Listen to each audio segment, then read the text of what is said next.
El tema que vamos a estudiar en esta noche de estudio bíblico que solemos llevar los días viernes se titula Atar y desatar. ¿Qué significado tiene en las escrituras?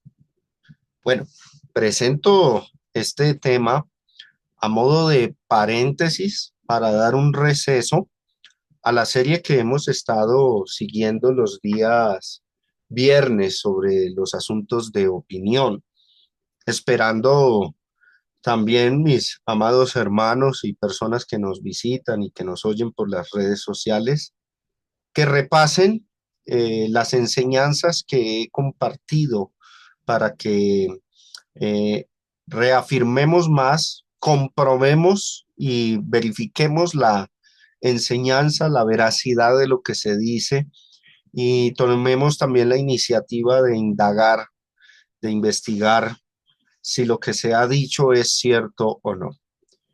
Pero bueno, vamos a este punto, a este tema, atar y desatar. ¿Qué significado tiene en las escrituras? Este es un tema interesante porque en el mundo evangélico, en el mundo denominacional, se usa a menudo estas frases, se usan atar y desatar de una forma arbitraria, apresurada y sobre todo con total desconocimiento.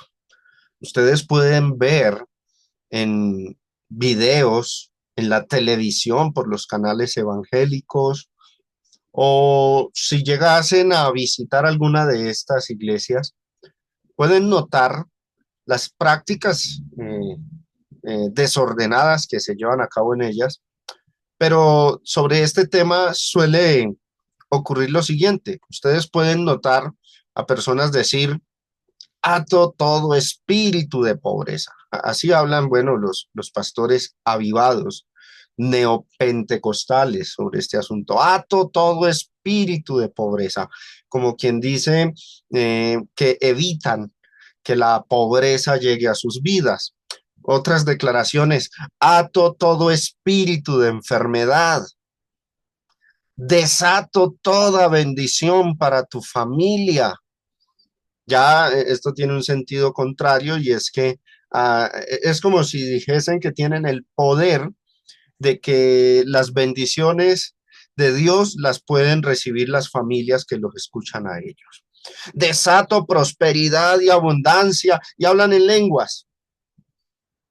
El punto es, mis hermanos, que este tipo de uso de los términos atar y desatar es totalmente errado. Y por eso yo les invito a que estudiemos cuidadosamente los pasajes que envuelven esos términos. Mateo capítulo 16, verso 19 dice, y a ti te daré las llaves del reino de los cielos, y todo lo que atares en la tierra será atado en los cielos, y todo lo que desatares en la tierra será desatado en los cielos. Este pasaje, mis amados hermanos, está en un contexto donde Jesús les había preguntado a los apóstoles qué decían las personas de esa época que era él. ¿Quién es el Hijo del Hombre? Entonces los apóstoles comenzaron a responder que unos decían que era Elías, otros decían que era Juan el Bautista o alguno de los profetas. Y entonces Pedro responde diciendo, tú eres el Hijo del Dios viviente, tú eres el Cristo, el Hijo del Dios viviente. Jesús felicita a Pedro porque eso se lo reveló el Padre Celestial, le dice que le daría las llaves del reino de los cielos y que edificaría su iglesia y que él sería una de las primeras piedras para edificar la iglesia. Y luego dice estas palabras, a ti te daré las llaves del reino de los cielos y todo lo que atares en la tierra será atado en los cielos y todo lo que desatares en la tierra será desatado en los cielos. ¿Qué significa atar y desatar? Y eso de te daré las llaves del reino, ¿cómo así? El reino de los cielos. Tiene llaves literalmente. ¿Qué significa esto? Bueno, este pasaje, mis amados hermanos, envuelve una figura de lenguaje muy común en las escrituras y que también eh, no se suele entender. A menudo se desconoce, muchos no saben que eso existe, muchos expositores, predicadores desconocen esta figura de lenguaje y entonces lo que han aprendido es porque otros se lo han influenciado, más no porque sepan verdaderamente de qué se trata este texto y esas expresiones, las llaves del reino, atar y desatar. La figura del lenguaje a la que me voy a referir es esta, el modismo. ¿Qué es un modismo? Bueno, yo ya lo he enseñado con ustedes en las clases de los domingos, pero vamos a repasar esto. Cito de este libro de Tomás de la Fuente, que es un libro de hermenéutica bíblica, que se llama Claves de Interpretación Bíblica, la siguiente nota acerca de lo que es un modismo. El modismo es una expresión que carece de sentido cuando se interpreta literalmente. De entrada nos está diciendo la definición sobre este término, esta figura de lenguaje, que usted no puede tomar un modismo e interpretarlo al pie de la letra, de manera literal, porque es un grave error. Y esto a menudo sucede con muchos expositores y estudiantes de la Biblia. El modismo, vuelvo y leo, es una expresión que carece de sentido cuando se interpreta literalmente.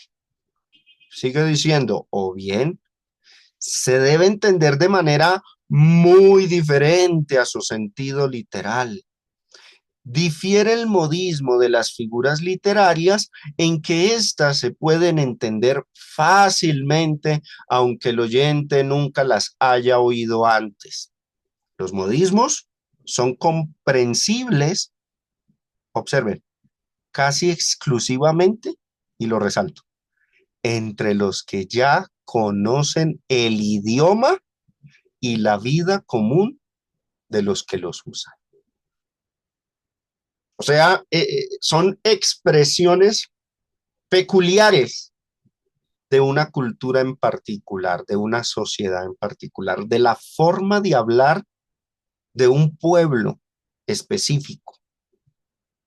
Y para aprenderlos es necesario que la persona conozca ese idioma o conozca la vida común de los que los usan. Aquí en Colombia tenemos varios modismos. Si viajásemos a la costa, por ejemplo, allá hablan con muchas expresiones y para uno poder entender sus modismos, ¿qué le toca hacer? Pues vivir un buen tiempo allá y empezar a conocer esa cultura, convivir con ellos y saber en qué sentido utilizan ciertas expresiones. En nuestro país tenemos varias regiones y aquí en vez de llamarles modismos, le llamamos dialectos. Tenemos varias regiones y cada una tiene sus propios dialectos o modismos en particular, o jergas también se les llama. Voy a poner unos ejemplos para irlos ilustrando y haciéndole un breve repaso a ustedes sobre este tema. Hay un decir en nuestra cultura, creo que es latinoamericana, no netamente de Colombia, sino en Latinoamérica se suele decir este dicho: camarón que se duerme, se lo lleva la corriente. Ahora, esto es un dicho de advertencia. Se suele decir para advertir a alguien a que esté cauteloso, atento a algo. Se le dice así: camarón que se duerme, se lo lleva la corriente. O hay otro que es: soldado avisado no muere en la guerra.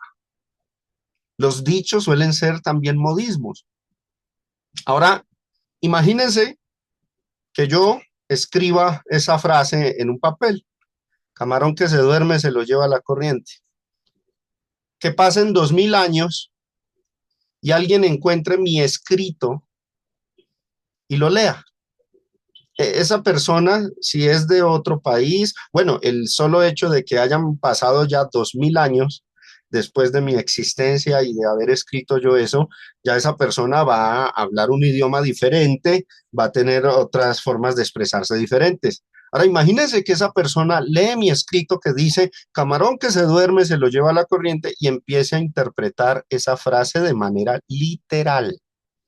Eso sería un grave error porque va a empezar a decir, es que hace 2000 años los camarones se dormían a las orillas de los ríos o en el mar, se dormían y entonces la corriente se los llevaba. Entonces aquí lo que escribieron fue que los camarones se duermen. Bueno, eso sería un grave error de interpretación sobre un dicho que es un modismo, porque no se interpretan de manera literal, sino que su interpretación depende de la forma en que la sociedad y audiencia o personas que rodeaban al escritor lo entendieron.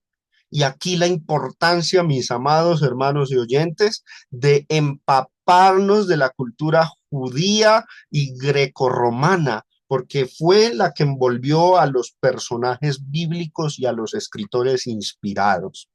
Muchos, por desconocer esto, están tergiversando las escrituras, están dándoles sus significados personales, ambiguos, a modismos que tienen una particularidad y era que se entendían acorde a como la gente que los rodeaba lo veían.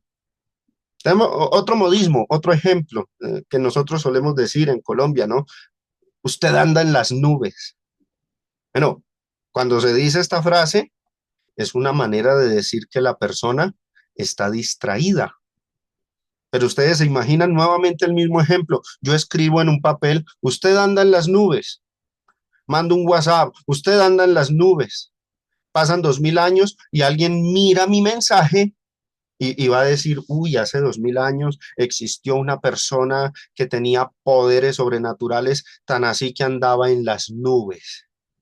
Bueno, eso sería un grave error de interpretación por desconocer la cultura, la sociedad que rodeaba al escritor.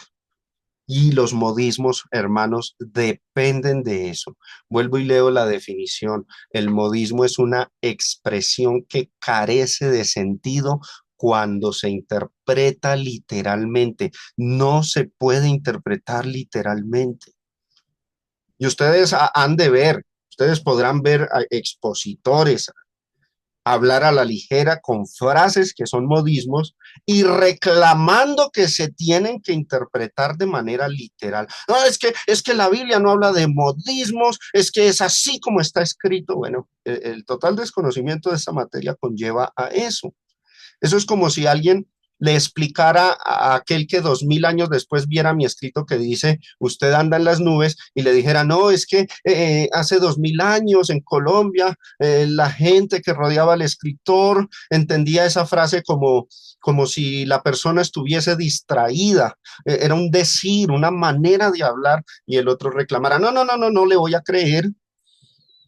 Aquí dice que había una persona hace 2000 años que caminaba sobre las nubes y yo lo voy a creer así. Bueno, eso sería terquedad y un rechazo a la evidencia que merodeaba a los escritores, a la realidad histórica más bien y cultural que rodeó a los escritores. Así suele pasar con varios modismos. Y bueno, ahí en Mateo 16, verso 19, tenemos por lo menos dos modismos que los vamos a estudiar. Y el primero que vamos a examinar es esta frase, las llaves del reino. Y a ti te daré las llaves del reino. Esa frase tiene un significado particular y es el que vamos a examinar en este momento. Vamos a ver qué significado tenía tener las llaves. Tener llaves era una expresión muy judía, muy rabínica, muy que a menudo se mostraba en el concilio judío, en las sinagogas y las autoridades judías y aún las romanas o las extranjeras utilizaban esta expresión en Medio Oriente, tener las llaves. Voy a citar este comentario al Nuevo Testamento de William Barclay, un expositor muy conocedor, muy erudito sobre la cuestión histórica y cultural el marco cultural de la Biblia. Por eso me gusta mucho este comentario, porque arroja mucha luz y muy buenas explicaciones sobre los marcos culturales bíblicos. Ahora, miremos aquí. Miren lo que explica este expositor. Esta frase siempre significa alguna especie de poder especial. Por ejemplo, los rabinos tenían un dicho: las llaves del nacimiento, de la lluvia y de la resurrección de los muertos pertenecen a Dios. Vuelvo y leo. Esta frase siempre significa alguna especie de poder especial. Por ejemplo, los rabinos tenían un dicho. ¿Qué decían los rabinos a menudo? Un decir, como ahorita los dichos que yo les cité.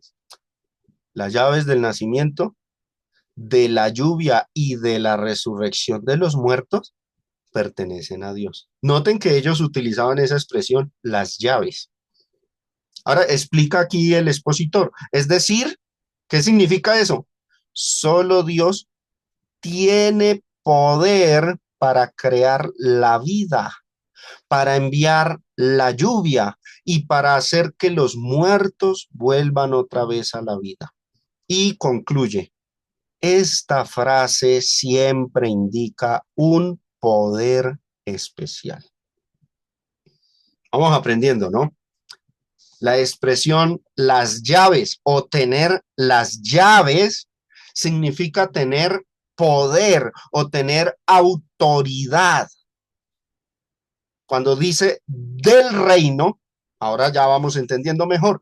A Pedro se le dice, le daré las llaves del reino. Pedro iba a tener las llaves ¿de qué? Del reino. El reino del que se habla en este pasaje, según su contexto más inmediato, el versículo 18, es la iglesia. Porque dice, y yo también te digo que tú eres Pedro y sobre esta roca edificaré mi iglesia y las puertas del Hades no prevalecerán contra ella. La declaración de nuestro Señor a Pedro, posiblemente, hermanos, ya venía de ser una referencia a un pasaje del Antiguo Testamento, porque no es la única vez que en la Escritura ocurre este modismo. Atentos a esto. El término de las llaves, ese modismo ocurre a menudo en el Antiguo y en el Nuevo Testamento. Y a veces los leemos y pasamos desapercibidos por sencillamente no entender que eso es un modismo. Hay una referencia a un pasaje en el Antiguo Testamento aquí. Observen Isaías capítulo 22, verso 22, dice, y pondré la llave de la casa de David sobre su hombro, y abrirá, y nadie cerrará, cerrará, y nadie abrirá. Isaías capítulo 22, para que tengamos presente de qué trata este pasaje. Es una profecía contra Jerusalén. Allí Dios reprendió a la ciudad por su arrogancia y por su falta de fe en Dios y por su desobediencia y por los pecados que en los tiempos de los profetas cometían los judíos. En este capítulo 22 de Isaías, si ustedes los animo a que lean todo el capítulo, se menciona a Sebna, un personaje, Sebna. Él era un mayordomo del rey Ezequías, el administrador principal del rey Ezequías. Y pues este hombre tenía mucha autoridad por ser el mayordomo del rey, pero había abusado de esa autoridad que se le había dado, había abusado de su posición, y entonces Dios está anunciando en este capítulo la destitución de Sebna. el mayordomo del rey Ezequías. Y menciona también el reemplazo de este mayordomo.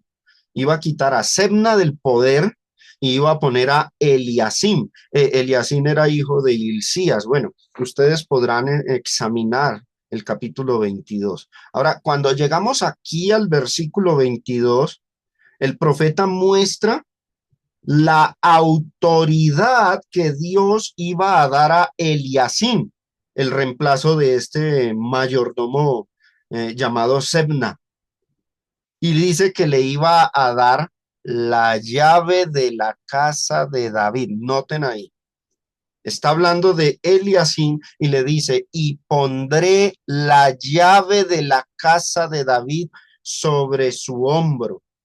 ¿Qué significó eso? Que le iba a dar la autoridad o el poder que tenía Sebna antes. Lo iba a quitar a Sebna de su posición de autoridad y ahora esa posición de autoridad la iba a recibir eh, Eliasim. Entonces aquí dice, y pondré la llave de la casa de David sobre su hombro. O sea, este hombre iba a ser, después del rey Ezequías, el segundo al mando sobre el pueblo judío, el que iba a tener autoridad en el pueblo judío. Eso es lo que significa este modismo. Tener esas llaves simbolizaba autoridad y poder, ¿no?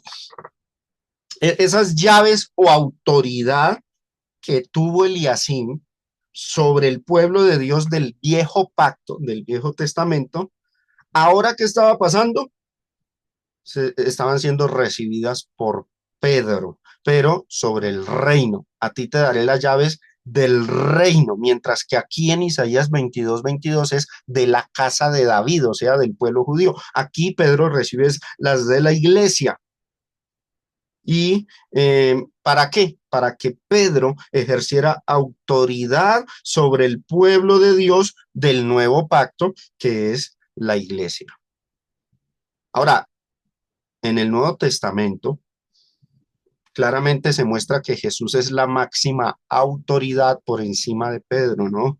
Y yo quiero que noten ustedes que este texto de Isaías 22:22, y pondré la llave de la casa de David sobre su hombro, y abrirá y nadie cerrará, y cerrará y nadie abrirá, se aplica a Jesucristo también en el libro de Apocalipsis capítulo 3. Miremoslo, miren lo que dice.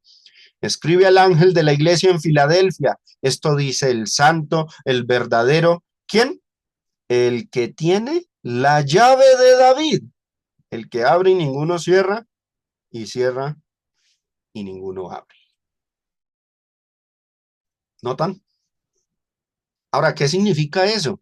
Pues que Jesús tiene la autoridad de la iglesia y que lo que él demanda, nadie lo puede obstruir, nadie lo puede derribar, nadie lo puede abolir, porque Él es la máxima autoridad de la iglesia. Pero esa autoridad Jesús también se la dio a Pedro en Mateo capítulo 16, versículo 19. Es más, en el mismo libro de Apocalipsis, capítulo 1, verso 18, observen lo que se dice de Jesucristo. Y el que vivo y estuve muerto, mas he aquí que vivo por los siglos de los siglos. Amén. Y tengo las llaves de la muerte y el Hades. Esa expresión, como les vengo diciendo, tener las llaves o recibir las llaves significa recibir poder, recibir autoridad. Y lo que significa aquí en Apocalipsis 1:18 es que Jesús tiene la autoridad, la potestad aún sobre el reino invisible de la muerte. Tiene autoridad sobre la muerte y el Hades, es lo que dice Apocalipsis 1:18. Así, mis amados hermanos y oyentes, se debe entender la expresión tener las llaves, poseer las llaves, recibir llaves o una llave. Así se debe entender. Por supuesto, siempre y cuando el contexto del pasaje demande que se está usando en un sentido figurado o simbólico. tengo las llaves de la muerte y el Hades. O sea, Jesús tiene la potestad. Apocalipsis 3:7 tiene la llave de David. O sea, Jesús tenía la autoridad sobre el pueblo judío cuando se estaba acabando la vieja dispensación. Y cuando dice de Eliasín, pondré la llave de la casa de David sobre su hombro, era que aquel anterior hombre, Sebna, iba a ser destituido de su cargo, pero ahora lo iba a recibir. Eliasín iba a tener el mismo poder o autoridad sobre el pueblo de Israel. Y a Pedro, Mateo 16:19, te daré las llaves del reino, significa que Pedro iba a tener autoridad en la iglesia, por supuesto, por ser apóstol, tenía autoridad. Ahora vamos a pasar, ya entendimos este modismo, espero que haya sido clara la exposición sobre este asunto, las llaves del reino, para que entendamos, no vayamos a interpretar esto como que literalmente tiene unas llaves y que el cielo tiene puertas, como a veces pintan por ahí en algunas ilustraciones, que Pedro está en el cielo a la puerta de una reja y él es el que abre la reja del cielo para que pasen los salvos, etcétera, etcétera. No, es un modismo que significa tener autoridad. ¿Qué otro modismo hay en Mateo 16:19, aparte de las llaves del reino? Bueno, la expresión que nos envuelve en nuestro estudio, atar y desatar. Dice, y todo lo que atares, y todo lo que desatares, atar y desatar, es otro modismo. Vamos a mirar el significado, porque eh, el significado de atar y desatar. Nuevamente cito al mismo expositor William Barclay en su comentario al Nuevo Testamento sobre esta cuestión. La frase atar y desatar era usada a menudo también por los rabinos, por los maestros de la ley y en gran manera por las autoridades judías. Ellos usaban comúnmente esta frase para referirse a lo que podían prohibir o permitir. Atar significa prohibir. Desatar significa permitir. Bueno, miremos lo que comenta William Barclay. Desatar y atar eran palabras que se usaban corrientemente con sentido figurado entre los judíos. De ahí que yo les haya dicho que es un modismo, porque se usaba entre los judíos. Se referían frecuentemente a las decisiones de los grandes maestros y de los grandes rabinos. El sentido corriente que cualquier judío reconocería era permitir y prohibir. Vuelvo y leo esa parte porque esto es un modismo, hermanos. El sentido corriente que cualquier qué, no cualquier colombiano, ¿no? Cualquier judío reconocería era que permitir y prohibir. Atar algo era declararlo prohibido. Desatar era declararlo permitido. Eran expresiones corrientes en relación con la ley. Eso es lo que significa atar y desatar. Prohibir y permitir. Así es como se debe entender o interpretar. ¿Por qué? Porque así hablaban los judíos. Era su modismo, su modo de hablar. Y Jesús nació en Judea, nació bajo la ley, nació como judío, se crió como judío y murió como judío. Y su predicación era para los judíos. Entonces, ahí vamos entendiendo, mis amados hermanos, el significado de esto. Si nosotros miramos el marco histórico y cultural de los judíos, los rabinos, por ejemplo, ellos hablaban de atar y desatar cuando iban a tomar decisiones en cuanto a los rituales del culto judío, cuando determinaban qué cosas le podían permitir al pueblo, qué cosas le podían prohibir al pueblo cuando iban al culto. En el Talmud de Jerusalén, esta obra, que son las interpretaciones rabínicas de los judíos sobre la ley, el Talmud de Jerusalén. un escrito del siglo IV, pero que se cree que es más antiguo, solo que las copias recientes son del siglo IV, después de Cristo. Hay una oración de un rabino. Está escrita, está plasmada la oración que hacía un rabino llamado Neuina ben Hakaná. Miremos esa oración, a ver cómo está ahí plasmada en el Talmud de Jerusalén. Mira lo que dice: que sea de tu agrado, Señor, mi Dios y Dios de mis padres, que no pierda yo los estribos en referencia a mis colegas y viceversa, para que no declaremos impuro lo que es puro, o puro lo que es impuro. Y observen, para que no desatemos lo que está atado. ¿Qué significa eso? Permitir lo que debemos prohibir. Y seguía orando el rabino y decía, ni atemos lo que está desatado. ¿Qué significa? Prohibir lo que debemos permitir. Y decía esto en su oración, este rabino, para que no sufra pena yo en este mundo y el futuro. O sea, ellos comprendían que atar y desatar no era competencia de ellos como rabinos. Solo los profetas o los reyes o los jueces eran los que tenían esa autoridad. Los rabinos no, los maestros no. Y esta oración la hacía este rabino. Y sabían que si llegaban a quebrantar eso, entonces iban a ser castigados en esa vida y en el futuro, o sea, en la vida venidera o lo que ellos llamaban el siglo venidero. Atar y desatar significa prohibir y permitir, y así se usaba la expresión en el ámbito judío. El pasaje de Mateo 16-19 que tenemos ahí a la izquierda está indicando, hermanos, que Pedro como apóstol, como autoridad establecida por Jesucristo, recibió poder. ¿Cómo se expresó ese poder? Con el término llaves. Recibió autoridad, o sea, llaves del reino. ¿Para qué recibió esa autoridad? Para atar y desatar. O sea, Pedro recibió autoridad, recibió las llaves para un propósito, para atar y desatar. ¿Eso qué significaba en el lenguaje judío? Para permitir y para prohibir cosas al reino o a la iglesia del Señor que iba a ser establecida.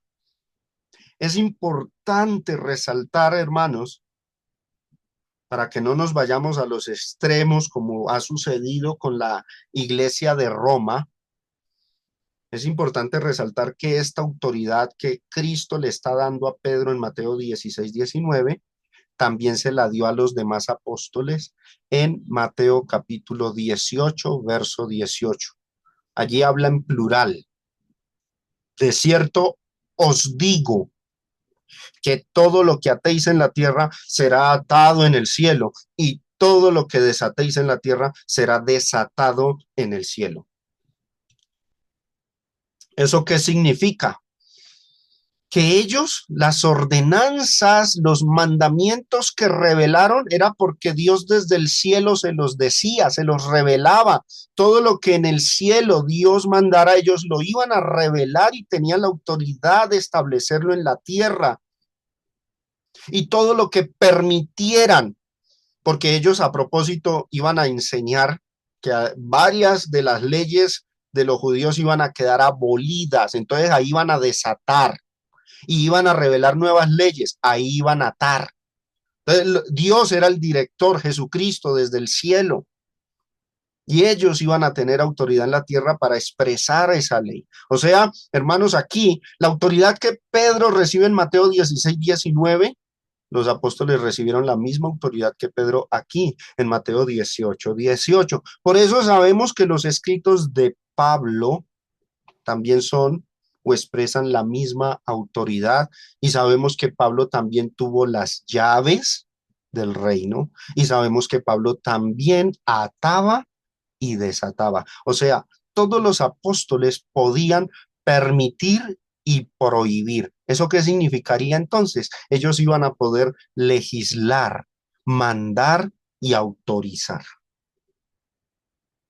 Interesante, ¿no? Lo que significa esta expresión bien ambigua, bien extraña para el lector latinoamericano y no solo el latinoamericano, cualquier lector que no conozca la cultura judía, el que está por fuera, ¿no? Cualquier lector de cualquier país que no esté familiarizado con las costumbres de los judíos, pues va a desconocer que está en Mateo 16-19 ante dos modismos muy peculiares del pueblo judío. Entendiendo esto, mis amados hermanos y oyentes, comprendiendo lo que significa atar, desatar, tener llaves, vamos a llegar a la conclusión de nuestra enseñanza en esta noche y con la cual haré una exhortación para todos. ¿Qué aprendemos de esto? Que la iglesia se debe regir por la autoridad apostólica, porque nadie más recibió autoridad para atar o desatar. Nadie ahora tiene llaves.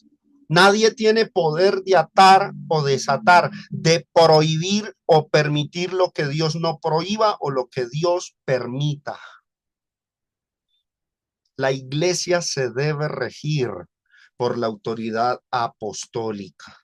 Todo lo que aprendemos de estas frases, mis hermanos, originalmente usadas en el pueblo judío y usadas por nuestro Señor Jesucristo y por los profetas y escritores de las escrituras, los escritores inspirados, y que en realidad vienen siendo modismos para referirse a ciertas cosas.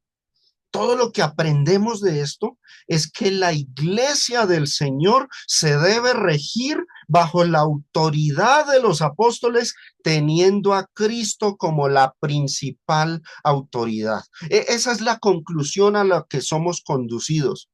Pregúntese, ¿de qué recibió Pedro llaves? Del reino, o sea, de la iglesia. ¿Esas llaves qué significan? Autoridad, poder. ¿Poder para qué? ¿Autoridad para qué? Para atar y desatar, o sea, para prohibir y para permitir. Pero solamente los apóstoles fueron los privilegiados con esas llaves. Nosotros no. Efesios capítulo 2, verso 20 dice, edificado sobre el fundamento de los apóstoles y profetas, siendo la principal piedra del ángulo Jesucristo mismo. La iglesia del Señor debe ser edificada solamente sobre el fundamento de los apóstoles y profetas, o sea, solamente sobre la autoridad de ellos. Y la principal autoridad es Jesucristo. La autoridad de los apóstoles ha sido plasmada en las escrituras del Nuevo Testamento, por lo que si queremos, y aquí hay un punto importante, listo, Dios le dio las llaves a ellos. Ahora, esa autoridad y lo que ellos ataron y lo que ellos desataron, o sea, lo que ellos prohibieron y lo que ellos permitieron, ¿dónde está? Pues está en el Nuevo Testamento. Esa autoridad de ellos se plasma ahí en el Nuevo Testamento. Las cosas que ellos ataron están en el Nuevo Testamento. Las cosas que ellos desataron, o sea, que permitieron, están en el Nuevo Testamento. Por lo que si nosotros queremos saber qué cosas son las que rigen la iglesia a nosotros los cristianos, ¿qué debemos mirar? Debemos mirar siempre lo que enseñe el Nuevo Testamento. Ahora, tengamos en cuenta que el ministerio de los apóstoles ya tuvo su cierre en el primer siglo.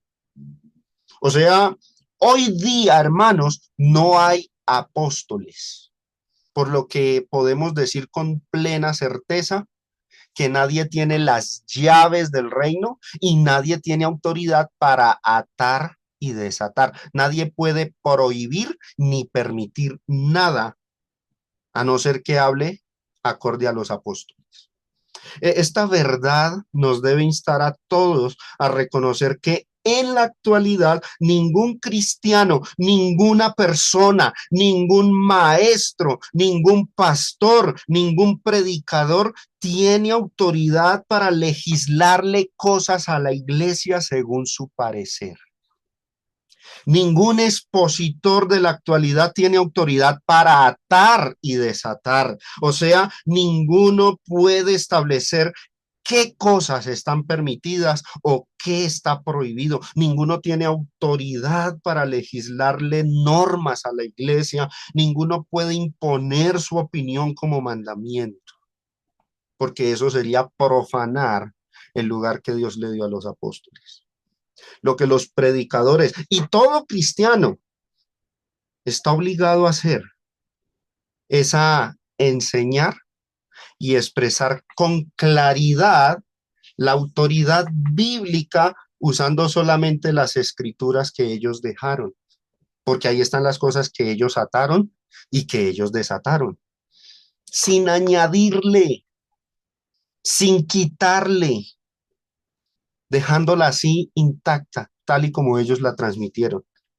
Ese principio de no añadir y quitar es sinónimo de atar y desatar, porque a veces leemos añadir, y entonces una vez una hermana me preguntaba, me acuerdo y me da risa, me preguntaba, hermano Germán, yo rayo mi Biblia, yo le hago a mi Biblia unas notas, resalto algunas cosas con resaltador y con lapicero, ahí pongo mis notas o una cita y yo, ¿será que yo le añadí? ¿Será que pequé? No, no, es que el añadir se refiere a lo mismo que desatar, o sea, permitir. Y el quitar es prohibir. Es otro modismo también, que pocas veces se ha entendido. Añadir o quitar en el sentido de agregarle notas a la Biblia, eso no es pecado, ese no es el pecado. Porque es que algunos leen ese añadir y quitar y entienden como que, ay, si yo le pongo a mi Biblia una nota al margen, peco. Bueno, para que sepan, mis hermanos, todas las traducciones de la Biblia, sean dinámicas o textuales, tienen palabras añadidas que nos ayudan a entender mejor el texto. Y eso lo hacen los traductores y a veces ni lo notamos. Las Biblias de estudio suelen tener esas palabras en letra cursiva o entre corchetes. Entonces, desde ya estamos recibiendo una Biblia supuestamente con añadiduras. No, no, no. Es el añadir y el quitar es lo mismo que atar y desatar. Observen que desde el Antiguo Testamento ya estaba establecida la prohibición de añadir y quitar, o sea, de atar y desatar en el Antiguo Testamento. Deuteronomio capítulo 4, verso 2. No añadiréis a la palabra que yo os mando, ni disminuiréis de ella, para que guardéis los mandamientos de Jehová vuestro Dios que yo os ordeno. Ahora, ¿qué hicieron los rabinos en los tiempos de Cristo? Ya le habían añadido, ya estaban atando. Por ejemplo, Jesús enfrentó a unos fariseos que le reclamaron a los discípulos por qué no se lavan las manos, cuando eso no era una ordenanza de la ley de Moisés. ¿Qué hicieron ahí? Añadieron, añadieron a la ley o ataron, legislaron cuando Dios no les dio permiso. Proverbios capítulo 30, verso 6 dice, no añadas a sus palabras para que no te reprenda y seas hallado mentiroso. Ese no añadas no es que estuviera prohibido hacerle una nota al margen a la Biblia. De hecho, los mismos rabinos hacían sus propias notas al margen en sus manuscritos. Por eso es que hoy día contamos con los famosos textos espurios, porque eran las notas al margen que ellos hacían. Ahora, estos principios del Antiguo Testamento, este principio de no añadir ni quitar o no atar y desatar arbitrariamente sin autoridad divina, también está en el Nuevo Testamento. Acabamos de ver estos dos textos del Antiguo. Bueno, en el Nuevo Testamento también está el principio. Apocalipsis capítulo 22 del 18 al 19 dice, yo testifico a todo aquel que oye las palabras de la profecía de este libro. si alguno añadiere a estas cosas, o sea, si alguien quiere imponer, agregarle a la voluntad de Dios, a lo que Dios reveló, Dios traerá sobre él las plagas que están escritas en este libro. Y si alguno quitare de las palabras del libro de esta profecía, Dios quitará su parte del libro de la vida y de la santa ciudad y de las cosas que están escritas en este libro. ¿Qué significa esto, hermanos? Que atar y desatar arbitrariamente sin autoridad es pecado. Yo no puedo. ¿Y atar y desatar qué significa? Prohibir o permitir. Yo no puedo prohibir lo que Dios no prohíbe. Yo no puedo permitir lo que Dios no permite, porque eso es añadir o quitar. Y miren las consecuencias que trae eso, según este pasaje y los otros. Otro pasaje del Nuevo Testamento que transmite el mismo principio y que a menudo también se ha malentendido. Y bueno, yo pienso que el malentendido con Primera de Corintios capítulo 4 verso 6 se debe a la mala traducción que hizo la Reina Valera, porque es que la Reina Valera dice, para que aprendáis a no pensar más de lo que está escrito. Así dice el texto, a no pensar. Eso es un error de traducción. Mire cómo dice la Biblia de las Américas. Esto, hermanos, lo he aplicado en sentido figurado a mí mismo y a Apolos, por amor a vosotros, para que nosotros aprendáis a qué. No a no pensar, a no sobrepasar lo que está escrito. O sea, a no añadirle ni quitarle, a no atar y desatar sin autoridad. ¿Para qué? Para que ninguno de vosotros se vuelva arrogante a favor del uno contra el otro. La Reina Valera dice, para que aprendáis a no pensar. No, bueno, válgame. ¿Quién no ha pensado más? ¿Quién cuando estudia la Biblia no piensa un poco más de lo que dice el texto para poder entender? Si eso es así, si la prohibición fuera no pensar, todos estamos perdidos porque yo creo que todos pensamos, ¿no? Pero no, eso es un error de traducción de la Reina Valera de 1960. Y esta versión Biblia de las Américas nos muestra lo que realmente dice el texto, a no sobrepasar lo que está escrito. Yo animo a los que tienen el interlineal del texto griego a que examinen y van a notar que la palabra pensar no está ahí. Esa fue una añadidura de los editores de la Valera. Para que nos quede seguridad de esto, otra traducción, como para despejar la duda. La versión Palabra de Dios para Todos, del 2005. Miren como dice Primera de Corintios 4:6.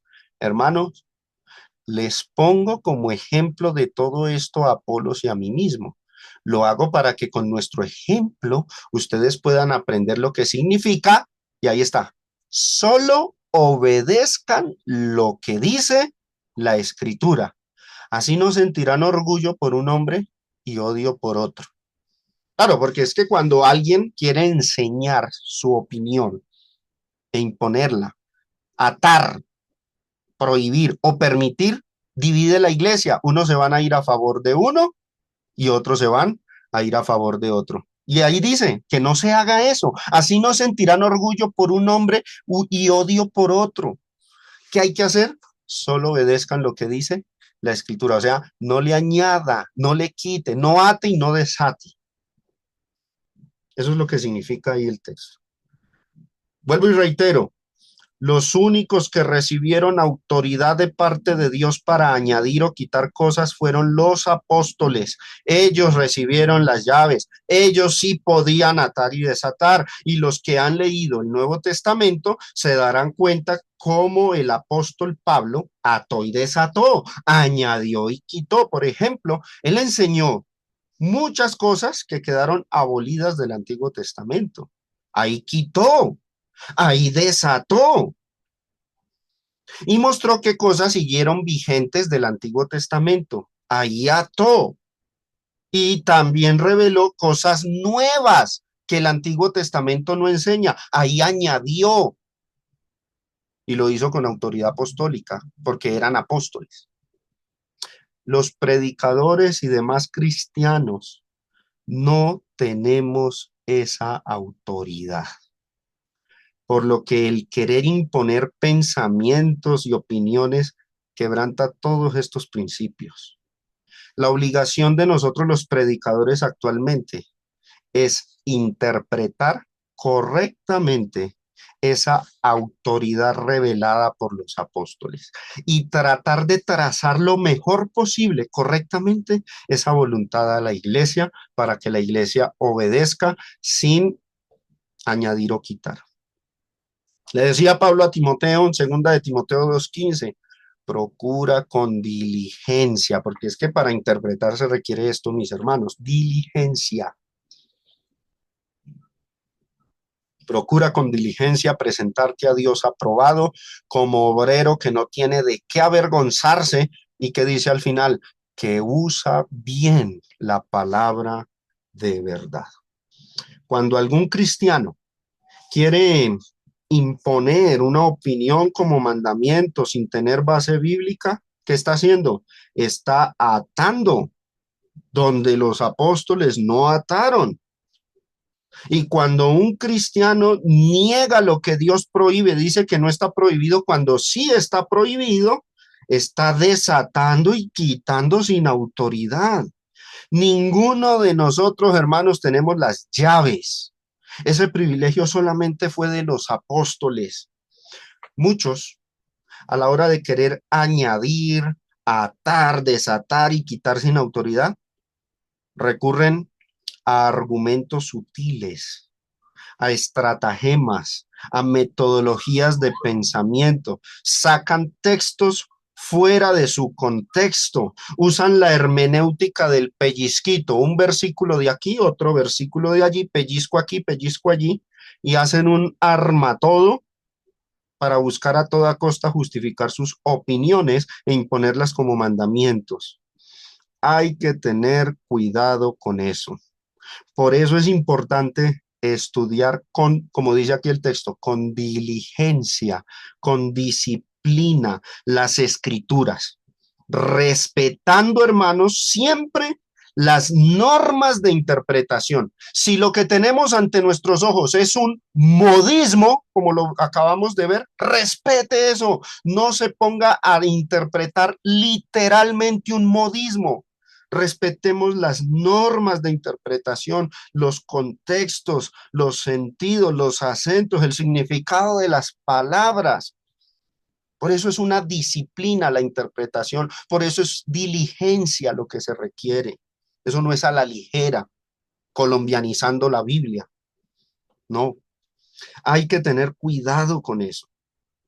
Por eso es importante estudiar con disciplina las escrituras, respetando siempre las normas de interpretación. Hay argumentos tan elaborados y armados que a muchos cristianos les cuesta trabajo desenredarlos y reconocerlos como artimañas y se confunden. Pero en realidad, mis hermanos, no es tan difícil desenredarlos. Es que no es difícil. Yo veo que muchos se complican. No es difícil. Hay una clave sencilla, se las voy a enseñar. Hay una clave sencilla para saber cuando alguien está atando y desatando sin autoridad. Por ejemplo, cuando alguien quiere atar, o sea, prohibir sin autoridad, esa persona generalmente queda expuesta y desarmada cuando se le pide capítulo y versículo o voz de los apóstoles donde ellos hayan atado.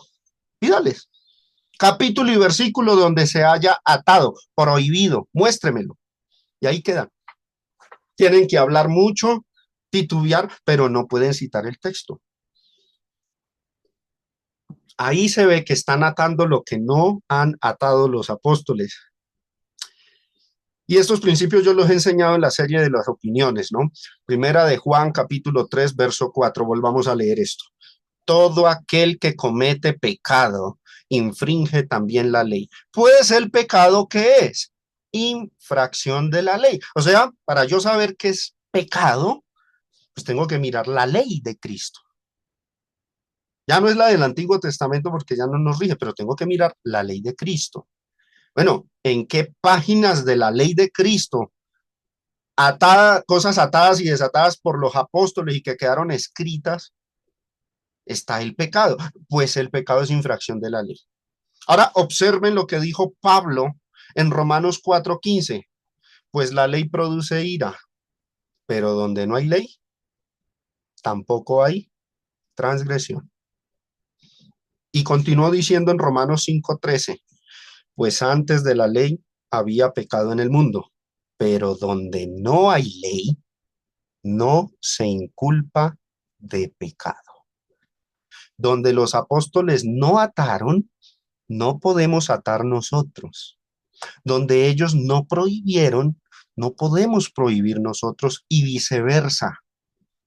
Eso es lo que enseñaron ellos mismos, los que tenían esa autoridad. Ante esta realidad que es notoria, el apóstol Pablo, por eso hacía las declaraciones a una iglesia que no estaba mirando eso, quiénes eran los que tenían las llaves, quiénes eran los que tenían el poder de atar y desatar, de añadir y quitar. No miraron eso y les estaba pasando que se estaban sometiendo a normas, dogmas y mandamientos de hombres.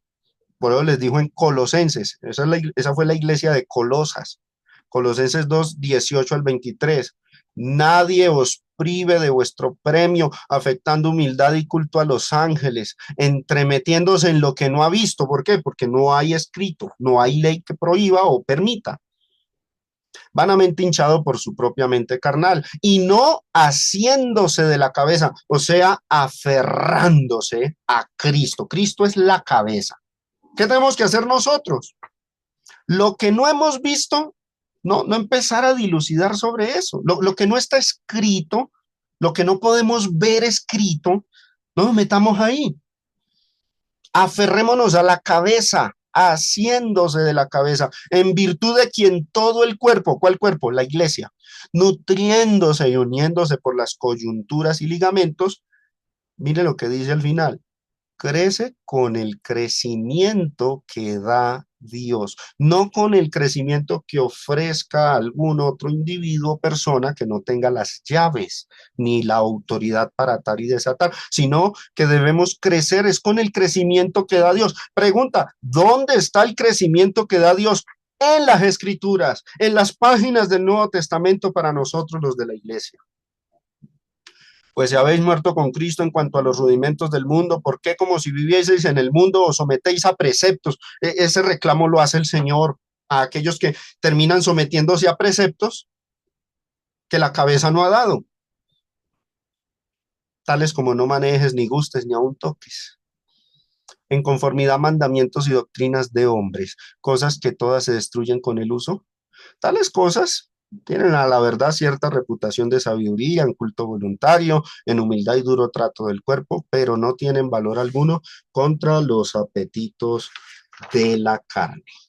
Por eso es importante, mis hermanos y oyentes, que cada uno de nosotros dedique tiempo constante, a diario, a la lectura, al estudio cuidadoso de las escrituras. Yo les compartí una serie a todos ustedes los domingos, las normas de interpretación, los métodos que se deben emplear, lo que se debe investigar, las fuentes, para que tengamos un estudio disciplinado de las escrituras.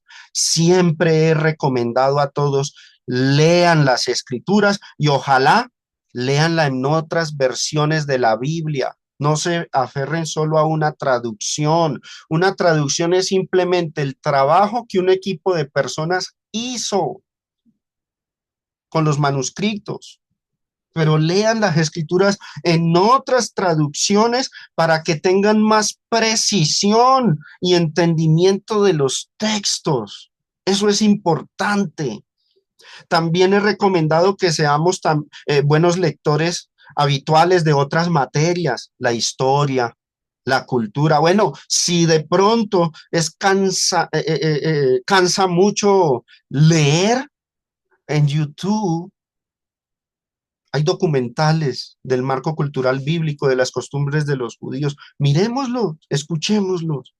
El desconocimiento de estas cosas no se soluciona, hermanos, escuchando sermones, simples, superficiales, donde no se aplican estas normas de interpretación. Ese tipo de mensajes son buenos. Yo no los desmerito ni me opongo, pero son solamente buenos para meditar y reflexionar, pero no son buenos para ampliar el conocimiento y para llevar a cabo una correcta interpretación de la voluntad de Dios. Si queremos ser verdaderamente una iglesia de y para Jesucristo, es nuestro deber estudiar por nosotros mismos las escrituras, aplicando todas estas normas de interpretación para llegar a la verdad absoluta. Y entonces estaremos verdaderamente calificados para determinar cuál es la voluntad de Dios sobre ciertos temas. Y sólo así vamos a evitar el peligro de atar y desatar sin las llaves, sin tener nosotros la autoridad para hacerlo. El Todopoderoso les bendiga y les fortalezca. Gracias por haber atendido esta enseñanza.